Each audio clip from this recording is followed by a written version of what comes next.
অসম্মান মহিলা, আর দ্বিতীয় হচ্ছে যে আমাদের অধিকারগুলো কেড়ে। তাহলে যেই রাস্তা তৈরি হবে তার উপর মানুষের অধিকার আছে। আমি যে বাড়িতে থাকবো তারও অধিকার রয়েছে, এবং আমি পরিশুদ্ধ পানীয় জল তারও অধিকার রয়েছে। এই তিনটে থেকে কিন্তু কেন্দ্রীয় সরকার বাংলাকে বঞ্চিত করেছে। যেটা কাকলিদি বললেন, অভিষেক বন্দ্যোপাধ্যায় এটা নিয়ে লড়েছে।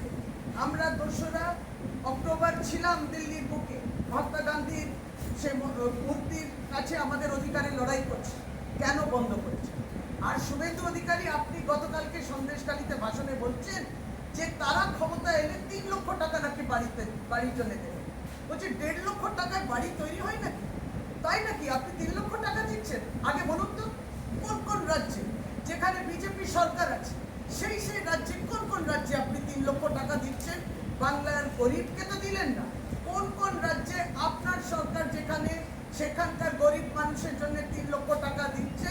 আগে সেই রাজ্যগুলোর নামগুলো বলুন তো দেখি। সুতরাং আবারও বলি, ছাড়াই বাঁচাই সমস্তটা একেবারে হাওয়ায় কথা বলছে। আমরা শুধু বলি এটা বাংলার অধিকার। আপনি বাংলাকে সেই টাকা দেননি।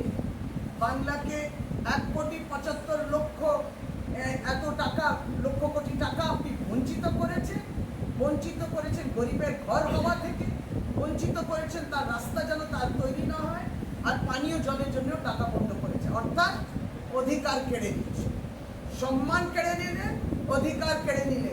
এটাই বিজেপি আসল পরিচয়। এর বিরুদ্ধে আমাদের লড়াই, এর বিরুদ্ধে আমাদের লড়াই।